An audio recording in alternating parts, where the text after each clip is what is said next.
Shazam é uma criança que vira adulto ou que é possuída por uma entidade? Shazam, ou Capitão Marvel para os íntimos, é um personagem cujo alter ego é um adolescente que, ao dizer a palavra mágica, se transforma em um super-herói, certo? Então, como você me explica isso aqui?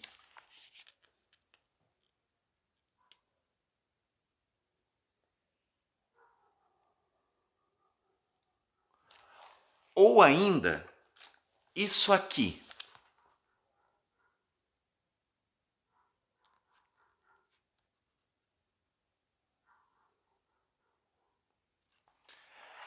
É sobre isso que nós vamos falar no vídeo de hoje.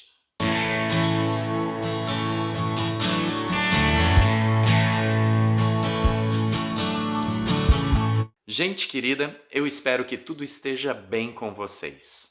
Capitão Marvel é isto mesmo, um adolescente que se transforma em adulto e em super-herói ao dizer uma palavra mágica e, por meio da magia, acessar poderes de entidades mítico-religiosas: Salomão, Hércules, Atlas, Zeus, Aquiles e Mercúrio. E aí é que é no mínimo curioso quando ou como uma história com roteiro e arte de Jeff Smith apresenta justamente uma ideia diferente. Ao ler a graphic novel, publicada originalmente em 4 partes em 2007, a gente encontra a ideia do Capitão Marvel como uma entidade que recebe do mago um novo hospedeiro.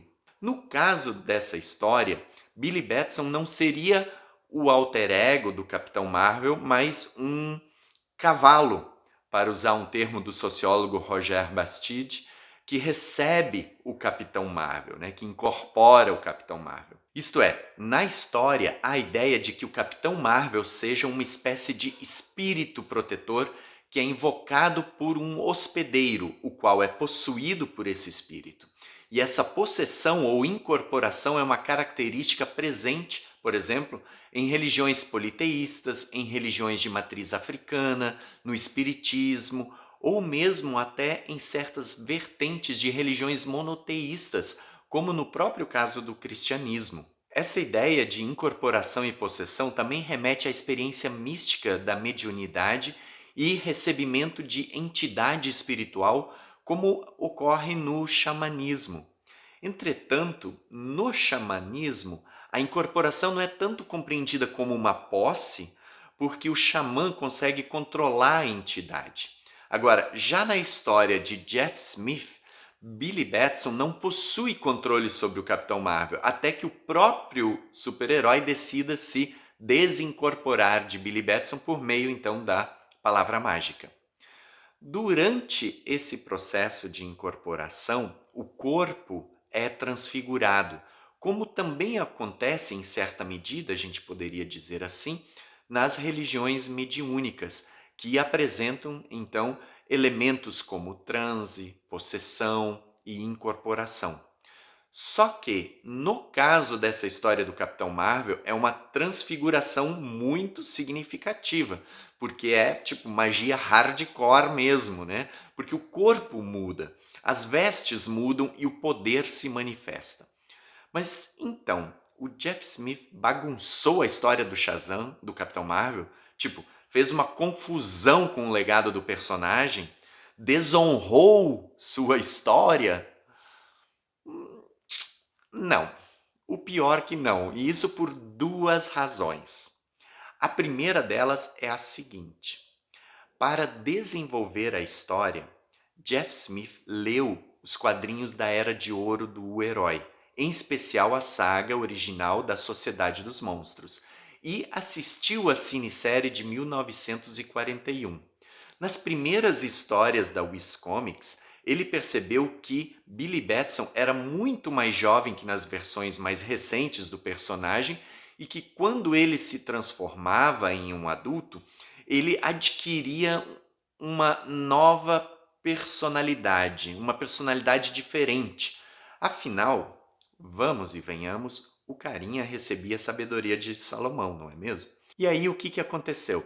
O Jeff Smith se inspirou nas histórias de Aladdin e seu gênio da garrafa.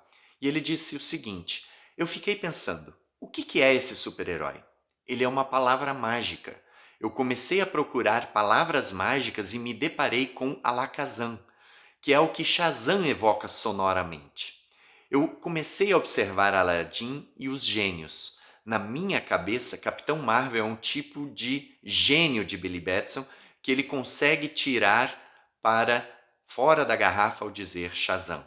Então, Jeff Smith fez uma releitura do personagem à sua maneira, a gente poderia dizer assim, buscando respeitar aspectos que ele considerou essenciais na história clássica do personagem.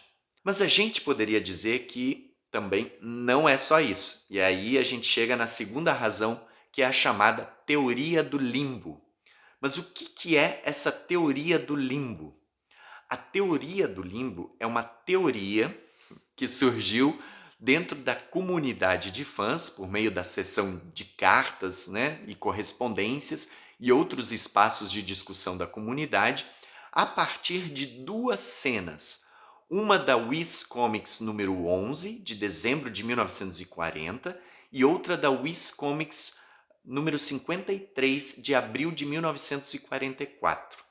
Na história publicada na edição 11 da Wiz Comics, Billy Batson recebe a ajuda do Capitão Marvel durante uma prova escolar. Ao invés de dizer Shazam para se transformar no herói, ele sussurra a palavra e o Capitão Marvel aparece de uma maneira meio etérea, assim, tipo uma semi-transformação, e auxilia Billy Batson na resposta às questões. E na história publicada na edição 53, os dois personagens discutem sobre a possibilidade ou não de o Capitão Marvel namorar. E a discussão revela um conflito entre as duas personalidades, ou as duas personas, melhor dizendo, que compõem o super-herói como se fossem duas pessoas diferentes, um adulto e uma criança. Para elas conversarem entre si sobre poder ou não namorar, o Capitão Marvel e Billy Batson concluem cada fala com a palavra mágica Shazam. Então, eu devo namorar? Shazam! Não, eu acho que você não deve namorar. Shazam! Né? Então, os fãs começaram a achar que o Capitão Marvel pudesse ser um tipo de entidade também. E que quando um aparece, o outro some e fica numa espécie de limbo. A gente poderia dizer que o raio mágico seria um tipo de portal nesses casos para essa transferência. Nessa teoria, Capitão Marvel e Billy Batson seriam duas pessoas diferentes. Mas calma aí. O próprio Cici Beck, co-criador do personagem, afirmou o seguinte: na primeira edição de Wiz Comics, o velho Shazam disse para Billy que, ao falar seu nome, ele se tornaria Capitão Marvel e vice-versa. Simples assim. Não sei por que alguém sentiu a necessidade de analisar isso. A tal teoria do limbo nunca foi endossada pela editora ou pelos artistas responsáveis pelas histórias, cuja preocupação, na verdade, era sempre criar histórias divertidas e que refletissem os dilemas do público-alvo, crianças e adolescentes. Então não tem essa assim de teoria do limbo nem nada disso. Era só um jeito divertido de contar uma história sobre dilemas existenciais de crianças e adolescentes. E, claro, a gente poderia entender antes que o exercício de reflexão, de autoquestionamento ou raciocínio expresso nessas duas histórias estaria antes associado às faculdades da magia em si, não é? Sobretudo pelo fato do Billy Batson canalizar a sabedoria de Salomão como um de seus dons, sem que isso refletisse em duas entidades ou duas pessoas diferentes. De todo modo, a teoria do limbo acabou sendo reforçada novamente na história trazida por Jeff Smith, justamente por ele se inspirar então na ideia de Aladdin para compor o personagem. Então, resumo da história: Shazam, ou Capitão Marvel, é um personagem cujo alter ego é uma criança que se transforma em um adulto com superpoderes ao pronunciar a palavra mágica concedida por um mago ao final de sua existência. Não é uma outra pessoa, mas uma mesma pessoa transformada pela magia. Não são duas pessoas diferentes. Apesar disso, A teoria do limbo existiu e alimentou as discussões dos fãs por décadas. E você, já conhecia a teoria do limbo? Quer saber mais curiosidades, aspectos históricos do universo ficcional de Shazam? Deixe aí nos comentários, deixe também aí o seu joinha. E se você curte as histórias do Capitão, ou digo, do Shazam, se inscreve aí no canal, tá bom? Eu vou ficando por aqui. Chegue mais perto agora na tela e sussurre comigo. Shazam!